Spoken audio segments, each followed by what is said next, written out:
জয় বাবা বড় কাছারি। এই মন্দিরটি বাঁকড়াহাট রুটে অবস্থিত। বাবা বড় কাছারির মন্দির আমাদের এখানে খুবই জাগ্রত ঠাকুর। উনি সকলের মঙ্গল করেন এবং মনের ইচ্ছা পূরণ করেন। এইটি হচ্ছে শুদ্ধ পুকুর। এই পুকুরে সবাই স্নান করে ঘটে জল নিয়ে গিয়ে বাবার মাথায় দেয়। তাই আমার বউ উনি প্রথমে পয়সা দিয়ে, কিন্তু একটা ভুল হয়েছে, প্রথমে পা ভিজিয়ে নিল, কিন্তু প্রথমে জলটা মাথায় দিতে হয়, তারপরে পা ভেজাতে হয়। নমস্কার। যাক, এই পাশেই রয়েছে মা গঙ্গা মূর্তি এবং সতী।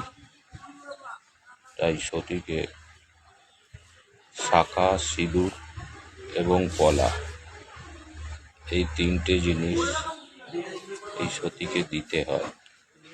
তাই শাখা, সিঁদুর ও পলা দিয়ে তাকে এক প্রকার বরণ করা হচ্ছে। আর তারই মধ্যে অনেক মাসিরা আছে ওইখানে, তারা এসে এই চন্দনের টিপ কপালে ঠেকাবে, এটা দেবী। তা না হলে বড় কাছারি যাওয়া কোনো সার্থক হয় না। এই হচ্ছে মন্দির বড় কাছারি। যদিও মন্দিরের ভেতরে ক্যামেরা অ্যালাউ না, তবুও একটু মাঝে তুলে নিতে পারবো। এই মন্দিরের চারিপাশে দেখছেন অনেক ছোট ছোট কাগজ ঝোলানো রেলিংয়ের মধ্যে। এর মধ্যে যার যার মনের ইচ্ছা এই কাগজের মধ্যেই লিখে বাবার কাছে দিয়ে ঝুলিয়ে দিলে বাবা সেইগুলো ইচ্ছা পূরণ করে। আমাদের কিছু নিয়ম আছে, সেই নিয়মগুলো আমরা পালন করছি। মন্দিরে ঢোকার আগে বাবার মন্দিরের চারিপাশ আমরা প্রদক্ষিণ করি, একটু ঘুরে নিই। সে 7 পাক হোক 10 পাক হোক, করার পরে এই মন্দিরের মাথার ওপরে এই যে বট গাছটি, এটি অনেক দিনের প্রাচীনকালে এরই তলায় বাবার স্থান। এবার আমাকে পালন করলো, বেরিয়ে যাও, ফটো তোলা ভালো। যাক গিয়ে মন্দিরেরই অপোজিটে এই বাবার কিছু ছবি মূর্তি রয়েছে।